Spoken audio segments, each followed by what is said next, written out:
everyone. It's Henry at Mowers and Blowers. When I just said Mowers and Blowers, my neighbor was coming out of her house and she's just walking. She goes, anyway, so look, as you guys saw from yesterday's episode, right? This is the second engine I put on there. The first one was that 13.5 flathead, right? Which I didn't have any confidence it was going to run anyway because of no compression, right?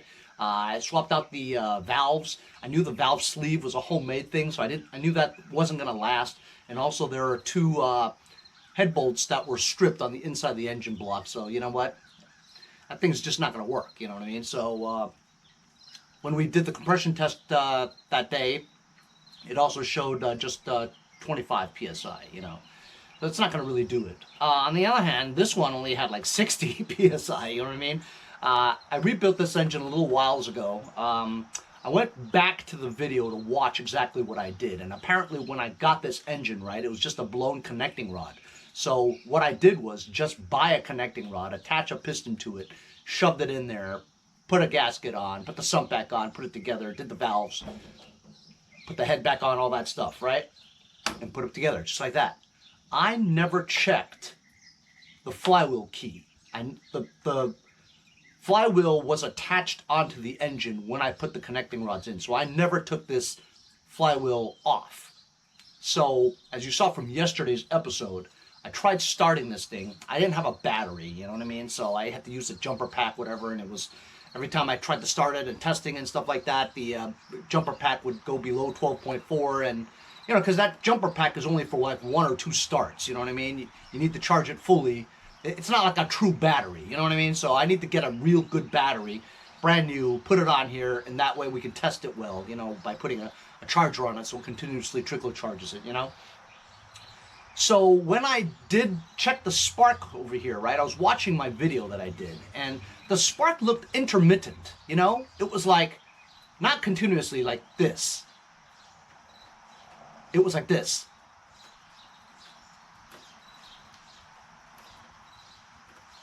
It had like a lot of gaps in between, you know? So that's probably the reason why it wouldn't start. The timing is off. It seems like the timing is off, you know? So what I'm going to do now is I'm going to go to Walmart and finally trade in my 2 core batteries that I've accumulated in the past month or 2. I haven't gotten a battery in a long time. And I haven't gone to Walmart to get my favorite Everstart U1-R 7 battery for $24.87. I've been buying my batteries from Advanced Auto Parts because it's easy, you know what I mean? You order online, you pay online, you go and pick it up, you know what I mean? But I really didn't like the 160 CCAs that they sell for that price. I'd rather have the 230 for about the same price. So I'm going to go to Walmart today. Hopefully their auto and lube department's open because I can just check out there, give them my core batteries, and then I'm good to go. If that part is not open, the core batteries can only be exchanged over at their customer service department. And that line is all the way around the block all the time. And with COVID and standing next to Walmart customers, you know what I mean? Might get COVID that way. So we'll see what happens. I hope they're open. Anyhow, so what I'm going to do is, after I get my batteries, I'm going to install the battery onto this tractor, right? I'm going to take the cover off. I don't like this mesh thing anyway, because this mesh thing scrapes against the cover here. It's always been like that. You know, I think it's like bent upwards or something on the sides, you know? So either I switch this mesh thing out for something else that fits better, take the cover off, take the flywheel off. I'll check the flywheel key first by taking the nut off to see if the flywheel key is messed up. You long-time subscribers should remember, about a year or so ago, I had this head scratcher engine, right, on an LT1000. And that thing took me about a week to figure out. And remember, guys, what was wrong with it? It was a rebuilt engine, but it was always out of time. And I couldn't figure out why. And a lot of you guys helped me with the comments to try to figure out why on earth is the timing off, right? Because the key was fine. It turned out that Briggs had made 2 different types, maybe 3, but I had 2 different types of flywheels where the keyway was slotted in the wrong angle, the wrong degree, right? So when you put it on, right, let's say the flywheel keyway was here. The magnet was like here, you know what I mean? Whereas the proper one was like here, and the magnet was here when you had it, right? So that once the thing went here, the magnet would pass the, the magnet would pass the coil and create the spark right where it needed to. But the other flywheel was wrong, so when you put it on, the flywheel, when it wanted it to spark, it didn't pass the magnet to spark it. It was sparking at the wrong time. So, I mean, it took me forever to figure it out. Finally, I manually moved the magnet past the magneto, right? Drilled my own keyway and shoved a nail in there. You guys remember that? Very unconventional, I understand, right? But at that point, I really had no other choice. It was either that or just chuck the whole thing. And at that time, I didn't know about the flywheel either. Anyhow, that could be the problem too, you know? I've got a bunch of flywheels, so maybe we can, if that doesn't work, maybe we can test it and see if that's the problem again. You know, I've got a bunch of flywheels. We'll see if the magnet and the keyway is in the right area, you know? If we find one that's like not the same as the other one, then that's the wrong one, you know what I mean? Or the other way around, you know what I mean? So I also had some wheel weights, 8-inch wheel weights for lawn tractor, you know, for if somebody had a snowplow on their lawn tractor. Anyway, I got that from Nick from Medford. He didn't need it. I had it on my Blue Bayou with the snowplow, but the 8-inch ones don't fit the 12-inch rims. But Nick from Medford had the 12-inch rims, 12-inch wheel weights, so he gave them to me. I was going to give him the 8-inch one, but he's like, I don't want it. So he just gave it to me, you know? So I have these 8-inch wheel weights for a snowplow for a LT1000, and some guy wanted it, so I just, I was still in bed. So I left it in between my two cars, and I just said, yeah, go ahead and look at it. If you want it, leave 40 bucks under the windshield wiper. And I think he came a little while ago before I came out here, so let's go check my windshield wiper and see if he was honest. Honor system. Let's see if he was honest. Did he leave 40? Yes. All right. I love it. I love doing transactions like that. You know what I'm saying? You don't have to talk to them. You don't have to sell anything to them. If they like it, they take it, they leave you the money. That's a good way to make sales.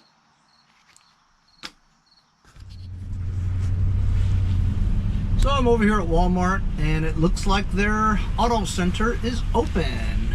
Nice.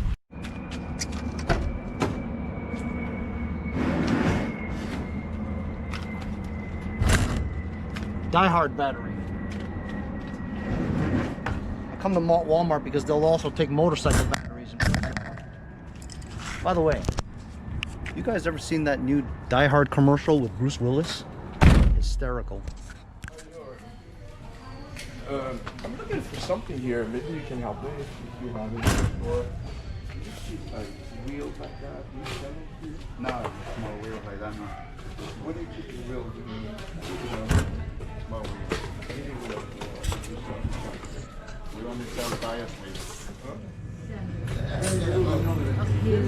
25, 50, 75, 85, 95, 96, 97. Thank you very much. Now I've got a pocket full of change, eh? I know, right? Have a good one. Be safe. Oh, can you let me out? Yeah, that was my brother-in-law.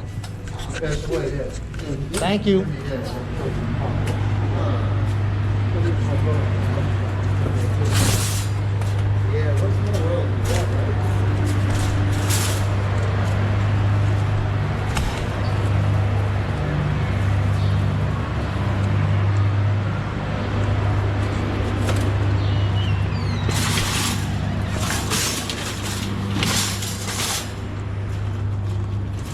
Boy, I haven't gotten Walmart batteries in a long time. Everstart ones. Ever since COVID, I wasn't able to get them, you know? Glad that they're open now so I can just do the core exchange and buy the batteries lickety split. Whole thing cost me $54. right? So about 25 bucks each plus tax or less. Of course. So I'm back home. Before I start working on the other thing, I have a subscriber who recently moved into my area, believe it or not, and he asked me if I had a lawn tractor to sell. And I have the U1-R, but that's kind of loud, not really an everyday mowing thing for a residential area, you know. If you had a big farm somewhere upstate, you know, then that would probably be good since a 46-inch deck. But I had this part for a whole year, hasn't moved in a whole year, and I'm gonna get it ready for him to see, you know. I remember that this thing surged a little bit, so I might have to take the carburetor off and put in my ultrasonic cleaner. But like I said, it's been sitting here for a year, at least a season, right? It's got some gas in it. Let's just see if the battery's going to be strong enough for it to start. Choke.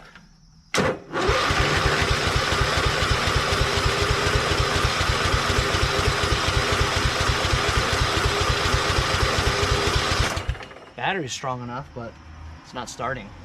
Has the fuel shut off? It's off.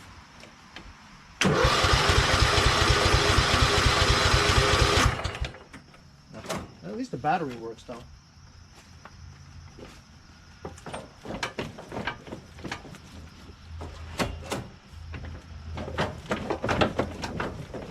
Is this a hydro? It is a hydro, that's right.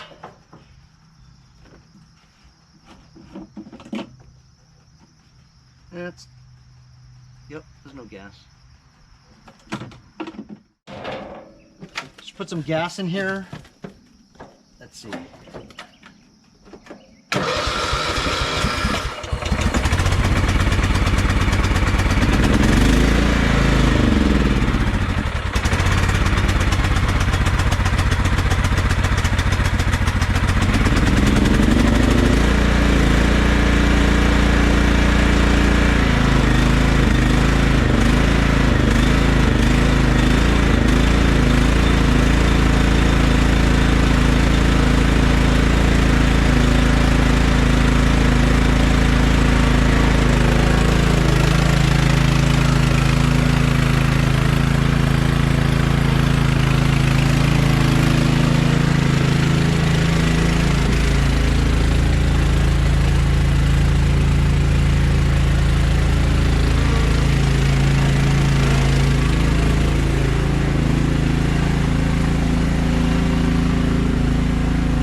So it literally took me like 2 hours screwing with the throttle, the bracket. You know, there's two little torque things that you can move the bracket to set the idle and the throttle and all that.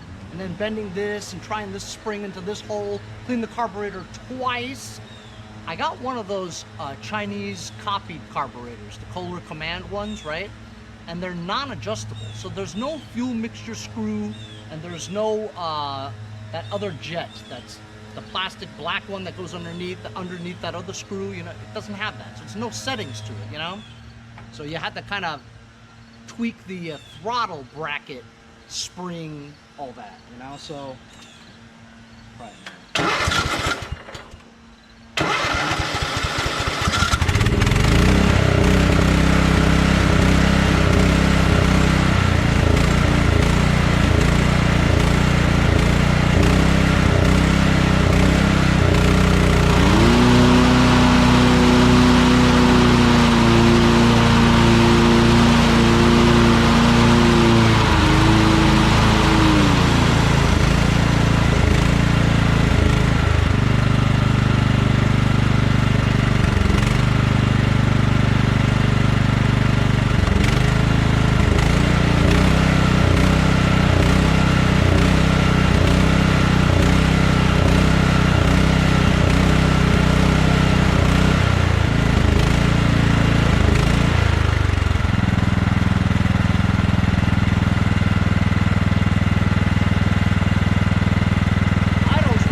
So we're gonna move from this one now to this one that I was working on yesterday.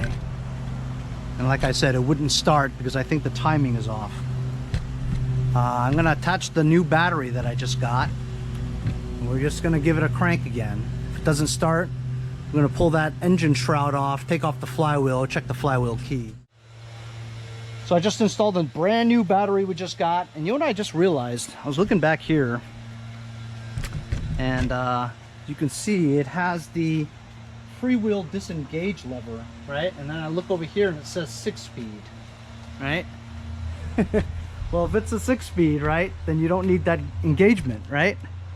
So guess what? I decided to move it around and see if it clicks, and it doesn't click. It's smooth, which means what? Which means this is a hydrostatic transmission. That's why. So right now it's pulled out and I could freely push it. Let's push it back in now. And I can kind of roll it slowly, but it's like that. Pull it back out again, and now I can move it. So this is actually a hydro, and somebody put a 6-speed control panel thingamajig here. So anyway, new batteries in there. It's got gas, choke. Let's start it.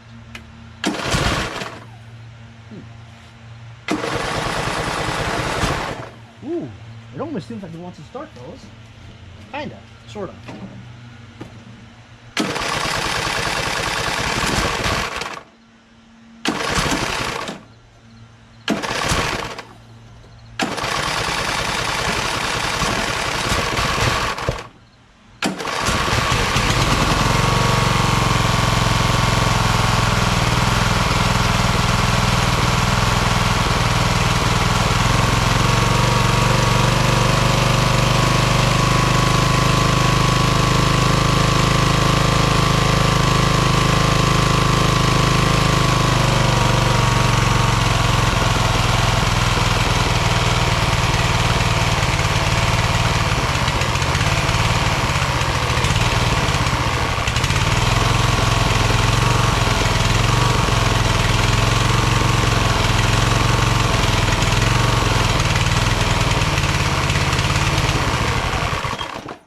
How about that, huh?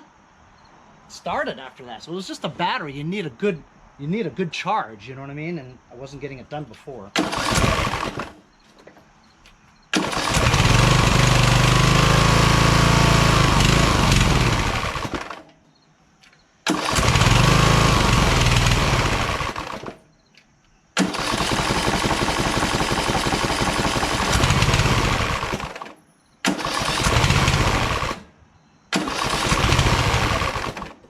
What? I need to fix that this hood because it's like limiting how fast that engine goes.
So as you guys saw, I tried a bunch of different ones.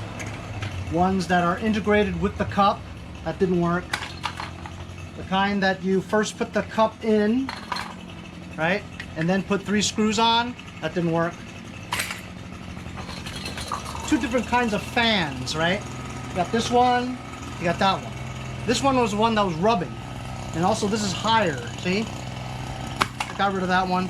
I got one of these in there, but I just took the mesh off, all right? As you also saw, I put on the double stack pulley so I can see if it drives. So let's start it up, see if it moves.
For some strange reason, it doesn't want to go in reverse.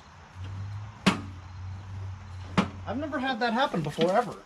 That it doesn't want to go in reverse.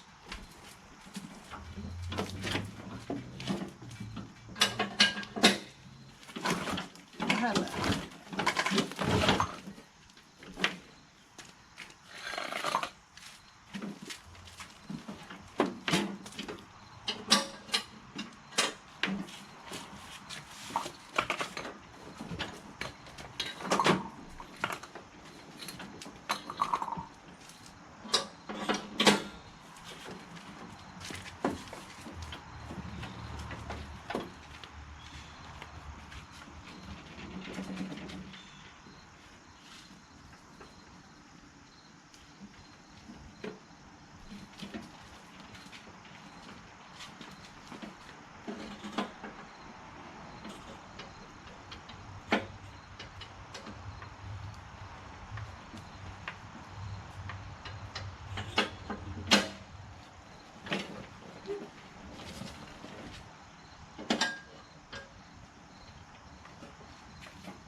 That's weird.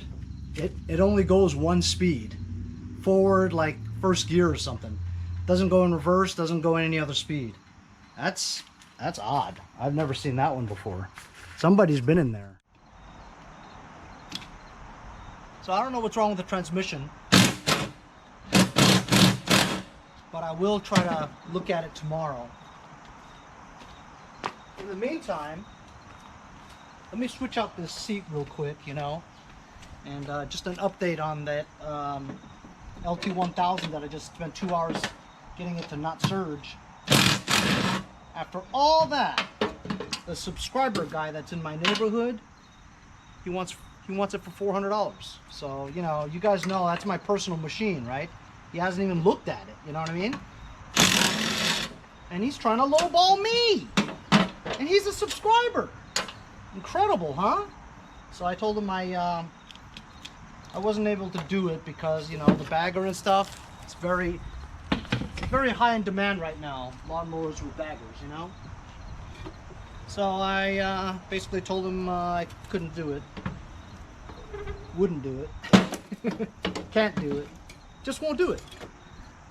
And it looks like this might need some more adapting because it doesn't exactly match it. Not exactly.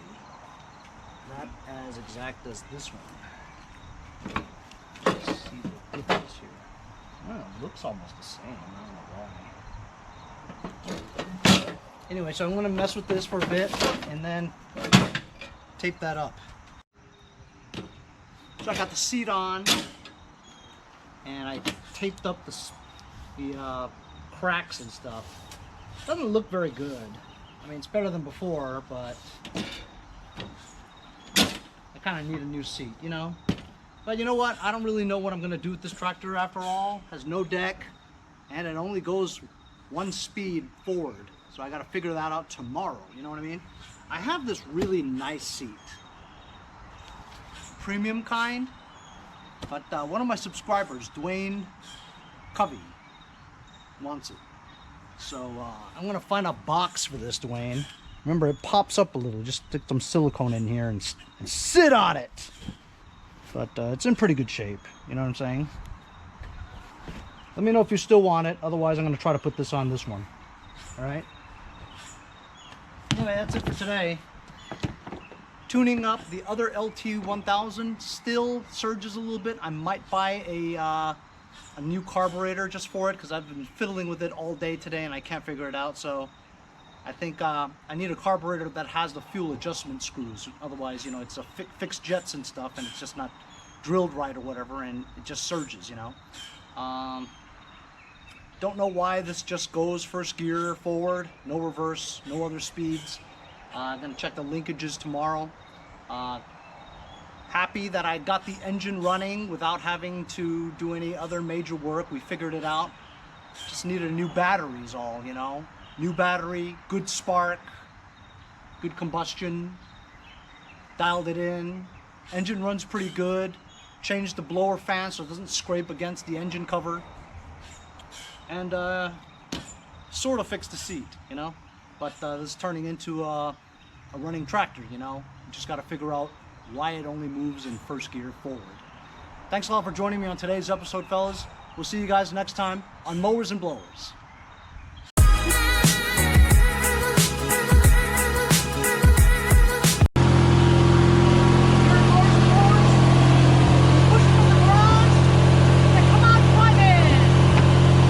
Hey, if you guys enjoyed the video, remember to give me a like. Also, comment below. Subscribe. Remember, it doesn't cost anything to subscribe. It's free, right? Also, hit that little bell. That way you'll get post notifications whenever there's a new video and you won't miss out on any of them. Remember to follow my Instagram and Facebook, as well as if you'd like to donate $1 or $2, paypal.me/mowersandblowers. Really appreciate all the support. Also, to keep the videos coming every day, support the channel. Bye. See you guys next time on Mowers and Blowers.